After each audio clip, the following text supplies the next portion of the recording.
नमस्कार, स्वागत है आप सभी का हमारे इस खास पेशकश बोल मुंबई बोल में। मैं हूं संजय मिश्रा। देश की आर्थिक राजधानी मुंबई के कई इलाकों का हमने जायज़ा लिया और वहां पर रहने वाले तमाम वो मुंबईकर जो हैं उनके बारे में भी हमने कई खबरें लोगों तक दिखाई। बात चाहे बुनियादी सुविधाओं के अभाव की हो या फिर मूलभूत अधिकारों की हो, हमने समय समय पर तमाम चीज़ों से आपको रूबरू करवाया था। उसी तरीके से आज हम पहुंचे हैं विक्रोली के अमृत नगर में, जहां पर किन्नर मां एक संस्था, एक सामाजिक संस्था ट्रस्ट और उसके परचम तले तमाम वो या हमारे साथ किन्नर भाई जो हैं वो उपस्थित हैं। कि वीडियो जर्नलिस्ट देवानंद सिंह से गुजारिश है कि इस कार्यक्रम को शुरू करने से पहले हमारे कैमरे के सामने अपने हाथों में वी वांट जस्टिस का एक कटआउट लेकर खड़े ये तमाम किन्नर वर्ग के समाज के लोग जो हैं वो सरकार से अब जस्टिस की मांग कर रहे हैं। मामला है गौरी लंकेश, एक वरिष्ठ पत्रकार जिसे बड़ी निर्ममता से लगातार तड़ातड़ 7 गोलियां मारी गई, जिसमें से 3 गोलियां उनके शरीर में लगी, बाकी की 4 गोलियां बगल की दीवार में घुस गई। लेकिन सवाल वही कि भारतीय लोकतंत्र का प्रहरी, जिसे पत्रकार कहा जाता है, जो कलम का पुजारी होता है, उस कलम के पुजारी की आवाज़ को बंद करने वाले, दबाने वाले वो तमाम तथाकथित पतन के पुजारी कौन है? समय रहते क्या उनकी गिरफ्तारी हो पाएगी? और इसकी क्या गारंटी है कि अब इस भारतवर्ष में पत्रकारों पर हमले नहीं किए जाएंगे? क्या सच्चाई बयां करना गुनाह है?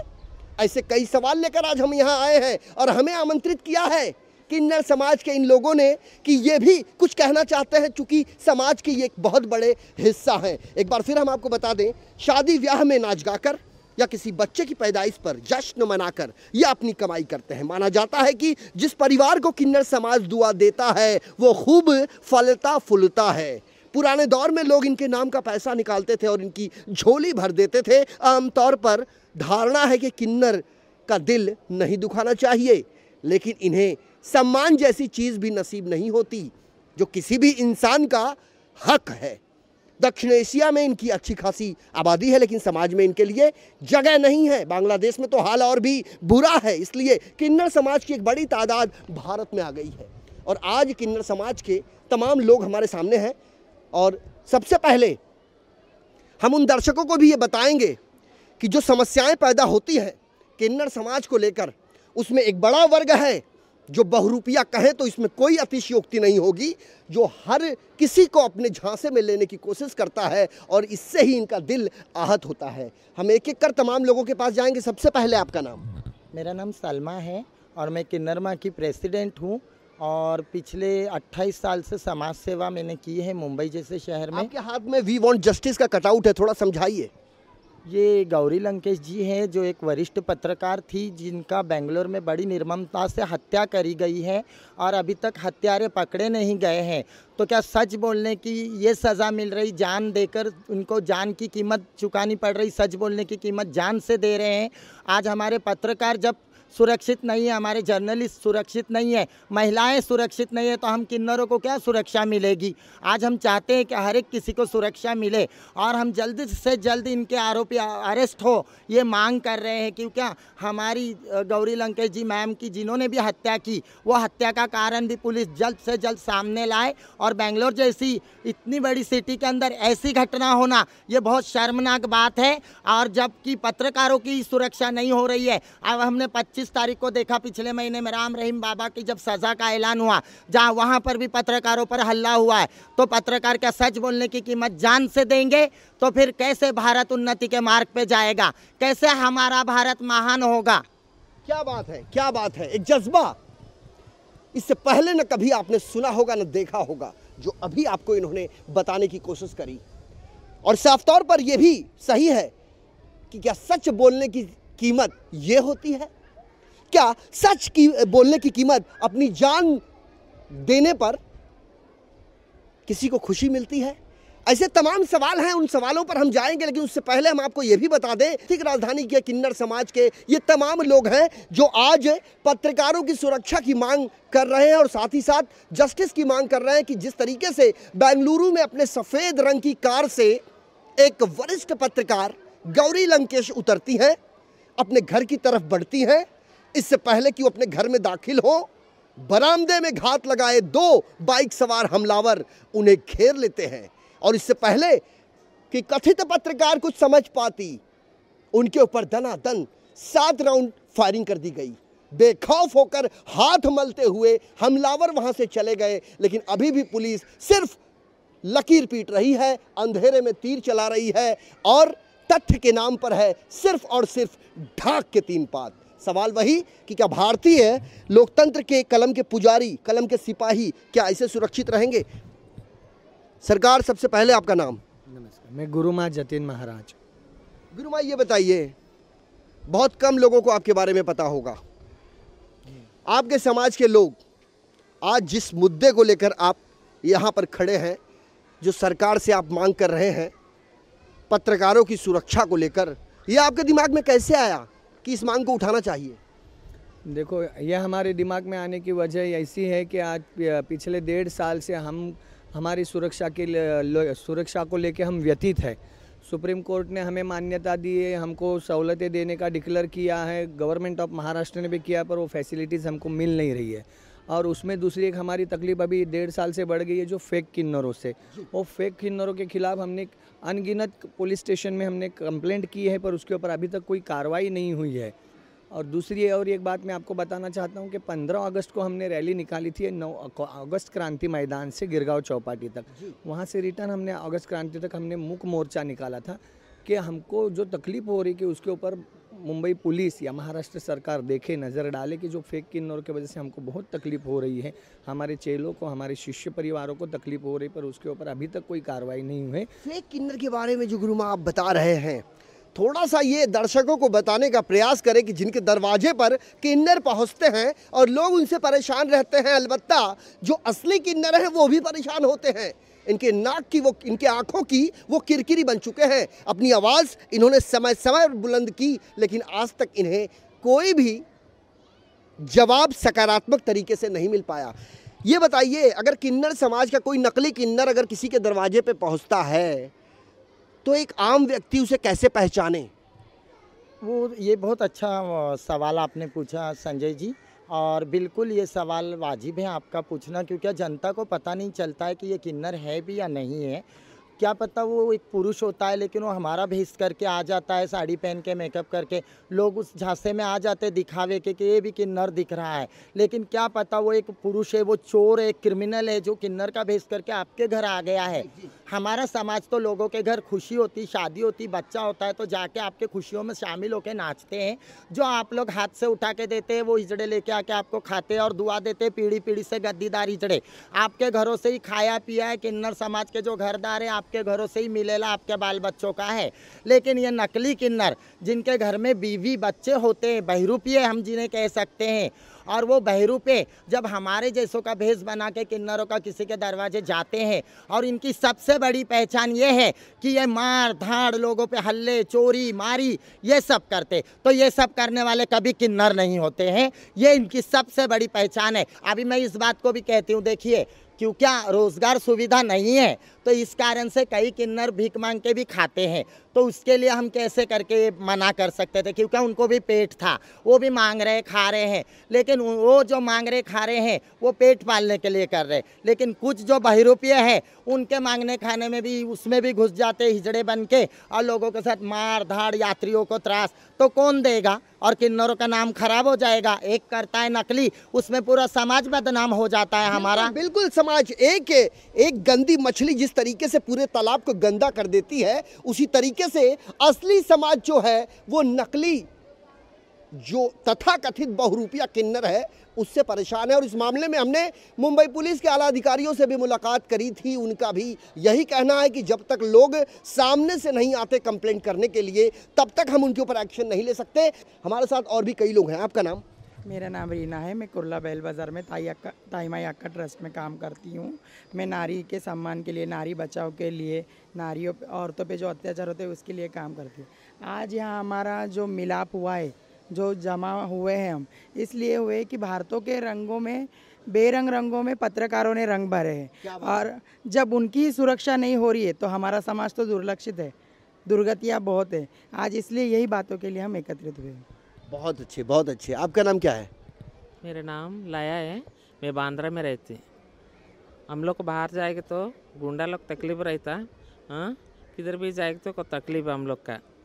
ये मन की एक वेदना है जो बाहर निकल कर आ रही है, और ये भी सही है कि जब सब्र का बांध टूटता है तो बहुत बड़ा सैलाब आता है, लेकिन ऐसे सैलाबों से समय रहते निपटा जा सकता है यदि हम एहतियाती कदम उठाएं। वैसे इनके हाथों में गौरी लंकेश की तस्वीर है। गौरी लंकेश एक ऐसी तजुर्बेदार पत्रकार जिसने कर्नाटक की राजधानी बेंगलुरु में सच्चाई लिखने की हिमाकत की और वो सच्चाई उन पर भारी पड़ गई। गौरी लंकेश को लेकर सोशल मीडिया में तरह तरह की बातें भी आ रही हैं।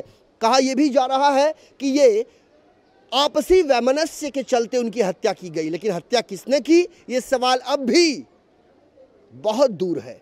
इस जांच का विषय है, पुलिस इन्वेस्टिगेशन कर रही है, 3 टीमें गठित की गई है, लेकिन अब तक कोई भी सुराग या तथ्य पुलिस के हाथ नहीं लगे हैं। अलबत्ता वो सीसीटीवी फुटेज जहां पर इस निर्मम हत्या की वारदात को अंजाम दिया गया था वो पुलिस के हाथ लग चुकी है। और हमारे इस खास पेशकश में फिलहाल वक्त हो चला एक छोटे से ब्रेक का।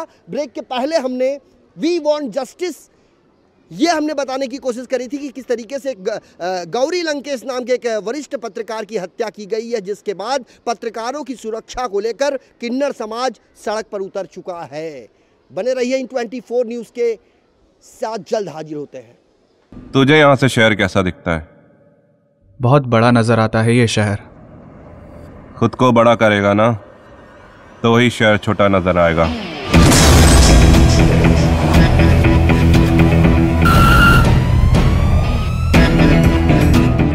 मोबाइल दिखा, मोबाइल। अबे साले चोर, तू मरवाएगा एक दिन। करना क्या है? मोहल्ले के लड़कों को इकट्ठा करके शाखा ही तो खोलनी है। पर देव सिंह की क्यों? क्योंकि देव सिंह इस कोटा शहर का सबसे बड़ा पॉलिटिकल गुंडा है।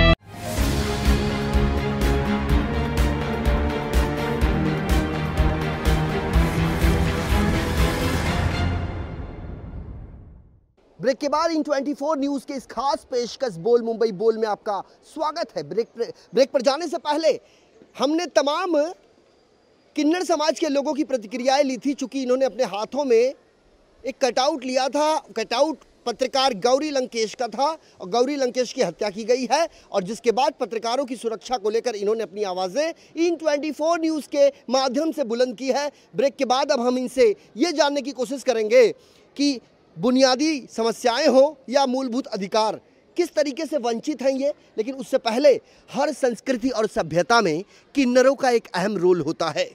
वे कुछ विशेष काम करते हैं, जैसे हरम या जनान खाने की रखवाली करना किन्नरों की खास जिम्मेदारी होती थी।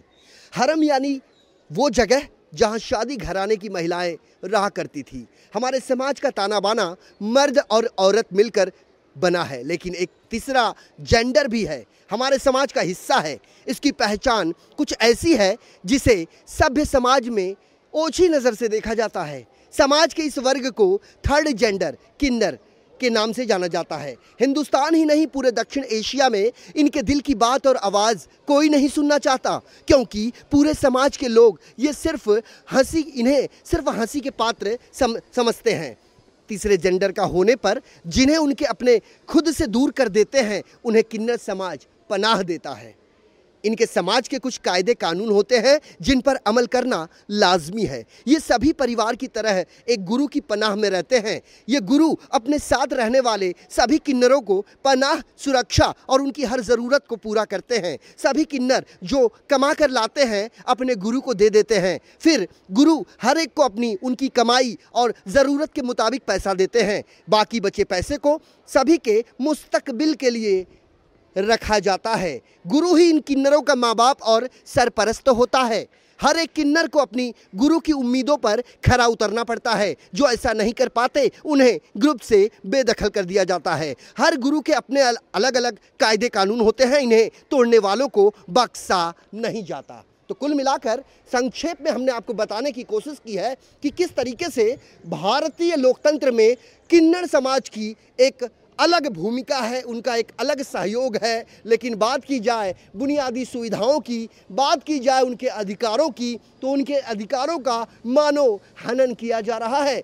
देश की सर्वोच्च न्यायपालिका ने उनको अधिकार दिया है, बावजूद इसके उनका अधिकार उनको नहीं मिल पा रहा है। एक एक कर हम तमाम लोगों से जानेंगे उनकी समस्या। आपका नाम? मायरा। ये बताइए मायरा, किस तरीके की दिक्कत है आपको? हम लोग कभी भी ट्रेन में ट्रैवलिंग करते हैं या कुछ होते हैं तो फिर इसमें नकली किन्नर की वजह से हम लोग को बहुत तकलीफ़ होती है, जहाँ पर लोग हम लोग को बहुत गंदी निगाह से देखते हैं या फिर कुछ ऑब्जेक्शन उठाते हैं। बस यही कि नकली किन्नर को हटाया जाए।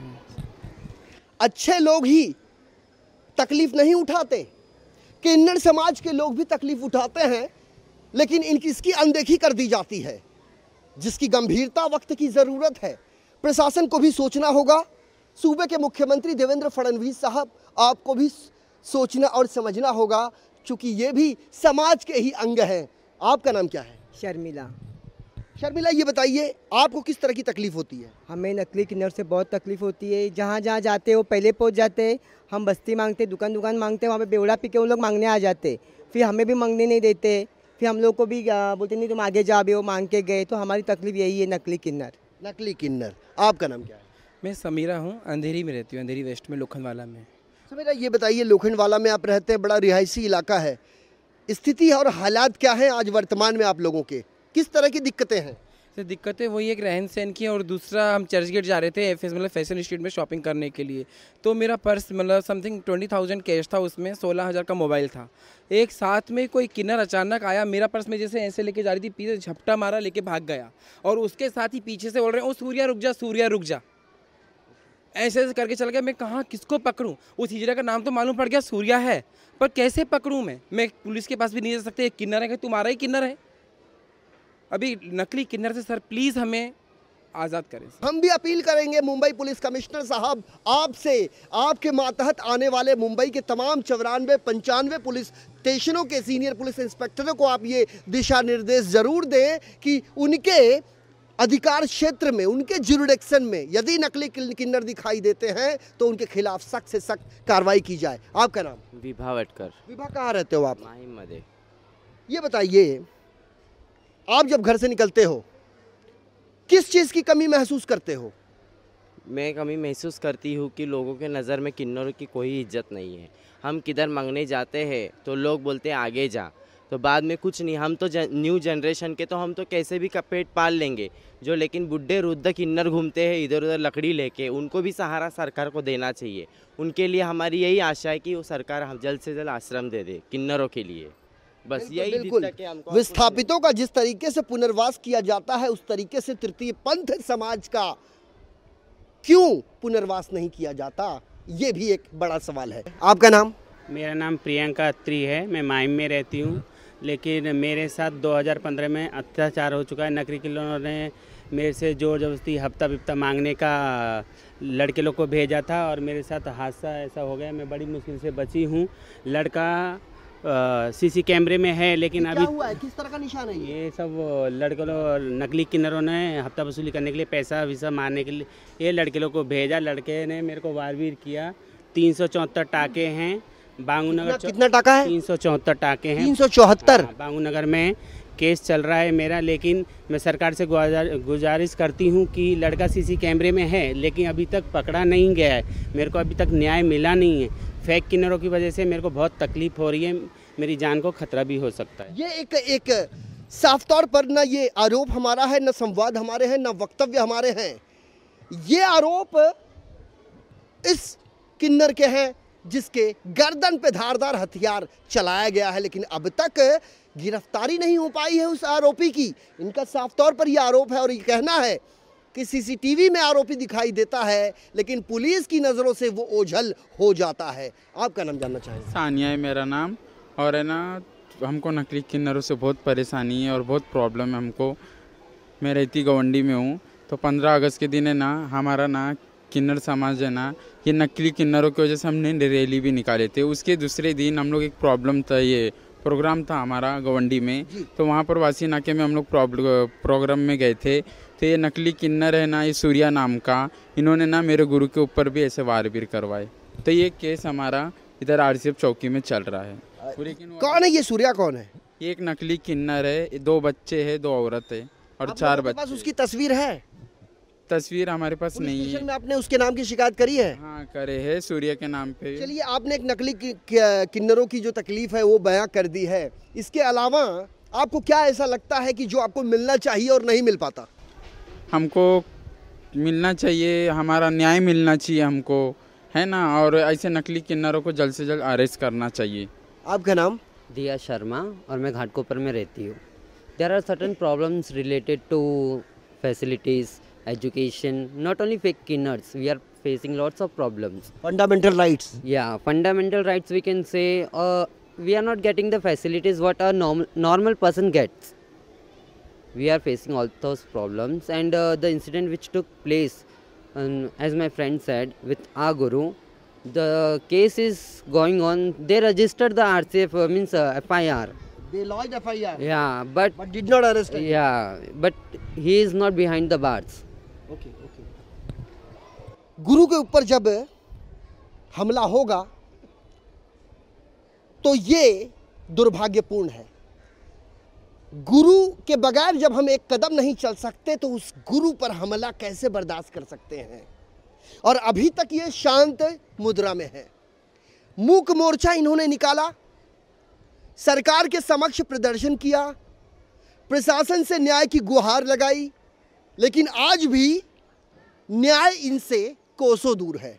हम भी ये उम्मीद करेंगे, प्रशासनिक महकमे में कार्यरत उच्च अधिकारी की भी नज़र इस तरफ आकृष्ट करवाना चाहेंगे, और साथ ही साथ जिम्मेदार जो जनप्रतिनिधि होते हैं हम उनसे भी ये गुजारिश करेंगे कि आप अपने मतदार क्षेत्र में रहने वाले तमाम किन्नरों की हिफाजत का जिम्मा उठाएं, क्योंकि ये भी वर्ग समाज का एक अंग है। और साफ तौर पर वो भी कह रहा है कि डर हमें भी है, दुख हमें भी है, प्रताड़ित हम भी हैं। हम अपना दुख शेयर करें तो आखिर किसके साथ शेयर करें? आपका नाम? आपसे तो बात मेरी हो गई है, आप मुझे एक चीज़ बताइए। पढ़ाई की बात हो, सड़क पानी बिजली सुविधा, ये तमाम सुविधाओं की बात हो, क्या महसूस करते हो आप? आप अपने आप को समाज से क्या खुद ऐसा महसूस करते हो कि मैं समाज में अकेले हूँ? हाँ, अभी तो हमारा किन्नर समाज तो मेरे साथ में है, और मैं चाहती हूँ हमारे समाज में तो कोई धर्म को, जाति को लेके कोई भेद नहीं, हम सब एक है। हमारे में इंसानियत ही हमारा धर्म है, और हम चाहते हैं कि हमारे को हर सुविधा मिले जो बाकी लोगों को भी मिल रही है। दूसरे की तकलीफ आप देखते हो तो क्या महसूस करते हो?